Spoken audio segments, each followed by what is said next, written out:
Well, thank you, Chairman Upton, and I'm glad we're having this debate today because we all have the utmost respect for each side of the aisle, and I know Diane DeGette and I serve on a number of caucuses together, and we all admire and respect each other. And having said that, I think her amendment actually is more difficult to accept than the former amendment because she specifically talks about the global warming caused by human activity. I'm not going to get into the discussion of the science other than I want to make one comment. The other day, Mr. Inslee came into the committee and he had a stack of books this tall about global warming. We could have had a stack of books about the cause of global warming this high where people disagreed. I even have an article that the preeminent scientist in France, Claude Allègre, is the most outspoken global warming skeptic today, particularly as the cause of global warming.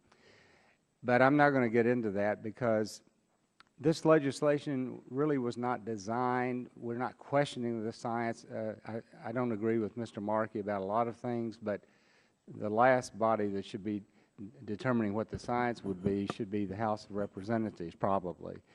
But our legislation simply states that the Clean Air Act is not the appropriate legislation to enact these types of regulations that the EPA is doing. As a matter of fact, Congress on 3 separate occasions has said no to Congress, to EPA regulating greenhouse gases under the Clean Air Act. One was the 1990 amendments of the Clean Air Act in which an amendment was offered to regulate greenhouse gases. Congress said no.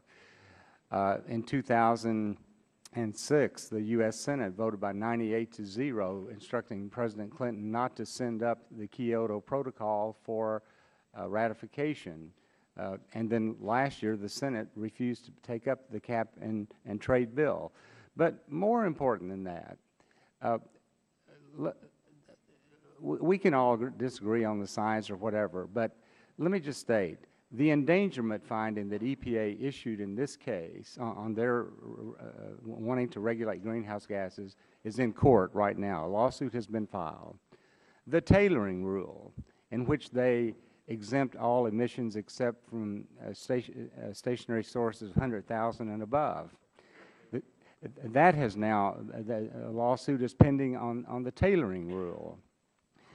And those matters are really up in the air. And I might also mention that the air quality person from EPA testified here in this room and said that if they had to regulate everything, if their tailoring rule was declared to be illegal, they would not have the manpower or the money to regulate greenhouse gases.